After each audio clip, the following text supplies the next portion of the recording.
순위는 살아있는 인물과 현 시점 전투력 기준입니다.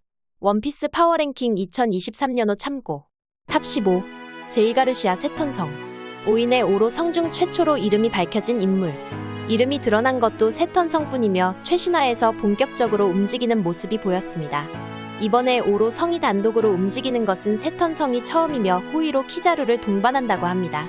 그동안 5로성이 세계 최고의 권력이지 힘은 약할 것이라는 추측이 많았으나 직접 나서는 것으로 볼 때 이무에게 부여받은 힘이 있을 것으로 보입니다. 다만 지난 1073화의 내용으로 볼 때 제대로 된 전투신은 없을 것으로 예상되고 과거에 베가펑크와 만났던 인연에 대한 이야기가 나올 것으로 추측됩니다. 세턴성은 과거에 베가펑크와 만난 적이 있고 베가펑크를 제압 후 포네그리프 연구를 통해 알아낸 정보에 대해 취조할 것으로 예상됩니다. 그리고 에그헤드섬 다음날에 맞이하는 사건의 결말은 세계에 생각지도 못한 충격을 주게 된다는데 어떤 일인지 궁금해집니다. 탑 14. 로쿠규. 신의 군 대장 로쿠규는 최종장에서 또 나타난 위블을 상대하며 첫 성과를 보였습니다. 위블이 흰수염과 혈연인지는 불분명하지만 힘만큼은 역시 괴물급. 이전에 칠무의 철폐 후 위블에게 군함이 갔으나 모두 당하였고 스핑크스 섬에서 흰수염의 유산을 지키고 있었습니다. 흰수염의 막대한 제보를 빼앗기 위해 해군 병력과 로쿠규가 출격했고 위블의 저항도 무의미하게 순식간에 제압 후 데려갔다고 합니다. 로쿠규는 사왕에겐 밀리지만 해군 대장인 만큼 강한 것은 틀림없어 보입니다. 이후 등장한 록스 해적단의 자칭 과학자 스튜시는 마르코와 대화하는데 위블이 흰수염과 혈연이라는 것을 증명할 수 있는 놈이 베가펑크라고 말합니다. 어머니인 스튜시가 자칭 과학자이고 위블이 베가펑크에 연관되어 있는 것으로 볼 때 위블은 스튜시가 베가펑크의 유전자 기술로 탄생시킨 것으로 보입니다. 탑 13. 조로. 최종장에서 조로의 현상금은 11억 1100만 베리가 되었고 에그헤드 섬에서 카쿠가 충돌하는 모습을 보입니다. 충돌 이전 조로는 뛰어난 견문색으로 써니호를 노린 카쿠의 공격을 느끼고 참격으로 막아냈습니다. 이전과 달리 전투 실력도 많이 늘었기에 각성한 카쿠를 순식간에 저지합니다. 1073화에서 세라핌 미호크도 상대하는데 세라핌이 땀을 많이 흘렸고 조로가 여유를 보여 조금 더 강하게 묘사되었습니다. 곧 최신편에서는 5로 성과 볼사리노가 찾아올 예정인데 둘의 격돌로 누가 이길지 궁금해집니다. 탑 12. 이쇼. 이쇼가 기대했던 세라핌은 성공적으로 나타났고 최종장에서 직접 전투하는 모습은 아직까지 안 나오고 있습니다. 과거의 조로와 부딪혔을 때는 우세한 모습을 보였지만 현재의 조로와 부딪힌다면 쉽게 이기지는 못할 것으로 보입니다. 탑 11. 볼사리노. 에그헤드 섬에서 곧 루핀의 앞에 나타날 예정인 해군대장. 볼사리노는 여전히 강하고 밀짚모자와 함께 탈출하려는 베가펑크를 두고 예상한 결과가 되지 않을 거라며 심상치 않는 대사를 보였습니다. 밀짚모자 일당을 제압할 비장의 무기가 있을 것으로 예상됩니다. 탑 10. 쿠잔. 하치노스에서 가프를 상대했던 쿠잔. 가프를 얼리는 건 성공했지만 얼음을 깨고 돌격해오는 가프를 막아내지 못하고 바닥에 내려꽂혔습니다. 검은 수염 해적단 소속으로 여전히 강하지만 전설의 해군을 상대하기는 아직 버거워 보입니다. 탑 9. 생고쿠. 과거의 생고쿠는 상당히 강했지만 현재는 노쇠했습니다. 그리고 1082화에서는 심상치 않은 대사를 남겼습니다. 새로운 맛의 쌀과자가 나왔다며 가프를 찾는 생고쿠. 이를 보고 독자들은 가프가 혹시 죽는 것 아니냐며 우려하고 있습니다. 탑 8. 사카즈키.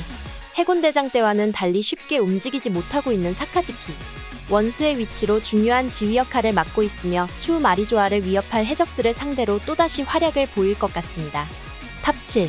쥬라큘 미호크. 크로커다일과 손을 잡은 미호크. 최신편에서 원피스를 찾으러 간다는 버기를 두고 당황해하는데 과연 미호크가 버기에 새로운 배에 올라탈지 궁금합니다. 이외에 시류와의 대결에 대한 논의가 펼쳐지고 있는데 시류와 싸우면 누가 이기게 될까요? 탑 6. 몽키디 드래곤. 비밀에 쌓인 남자로 불리고 있으며 최종장에서 곧 전투 능력을 보여줄 것으로 예상됩니다.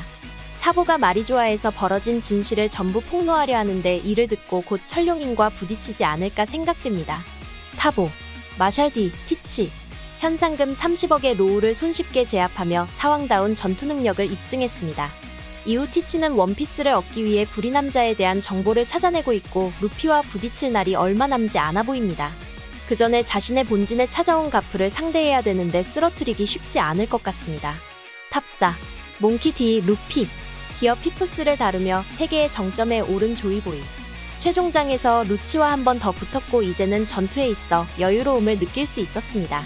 그러나 곧 오로성에 의한 큰 사건이 예고됐는데 이번에도 이겨낼 수 있을지 궁금합니다.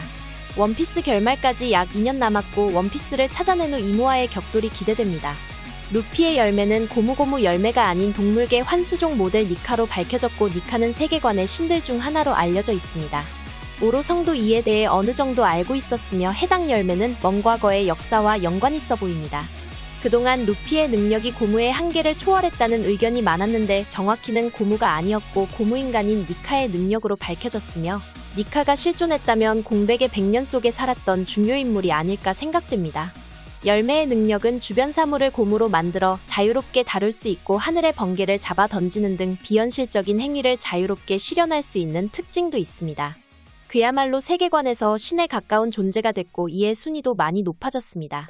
탑 3. 가프. 78세의 나이지만 여전히 막강한 힘을 보여준 가프. 정상결전에서 보여주지 못한 전력의 힘으로 검은 수염 해적단을 소탕하려 합니다. 후잔마저 손쉽게 제압했는데 가프를 막아낼 적군이 있을지 의문입니다. 로저와 동급이고 티치와 부딪힌다면 1대1로는 이길 것으로 예측되나 예상치 못한 동료들의 합공으로 가프가 치명상을 입지 않을까 생각됩니다. 최종장에서 가프의 생사 여부는 어떻게 될까요? 탑 2. 피거랜드 샹크스. 그동안 샹크스의 출신에 대해서 수많은 이야기가 있었는데 최신 극장판에서 드디어 떡밥이 풀렸습니다. 오로성이 말하길 우타를 혁명의 싹이라 부르고 잘라내지 않으면 때를 놓친다고 말하였습니다.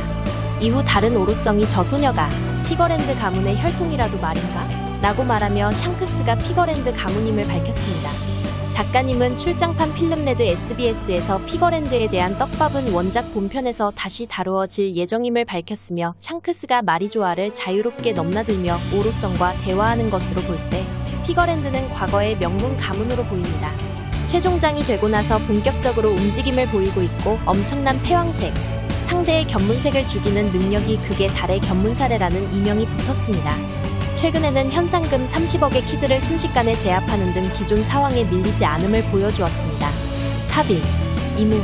1060화에서 추가적인 이무의 실루엣이 공개됐습니다. 직후 사보가 허의 옥자에 대해 폭로를 하려 했고 이무는 상공에 무언가 거대한 물체를 띄운 후 루루시아 왕국을 통째로 소멸시켜버렸습니다.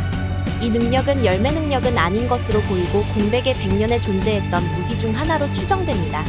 최종장에서 밝혀지길 공백의 100년엔 뛰어난 문명을 가진 왕국이 존재했었고 그 왕국과 20개 왕국의 싸움이 있었다고 합니다. 싸움에 이긴 20개 왕국은 현재의 세계정부가 되었고 뛰어난 문명의 사상을 이어가지 못하게 역사에서 모든 것을 지워버렸다 합니다. 이철의 거인이라 불리는 로봇도 공백의 100년에 존재했던 무기이고 베가펑크조차 동력을 해결하지 못해 작동을 못하고 있습니다. 이무가 사용했던 상공의 무기 외에 고대병기 등 수많은 과학력의 물건들이 더 많을 것으로 보입니다. 오늘 영상은 여기까지입니다.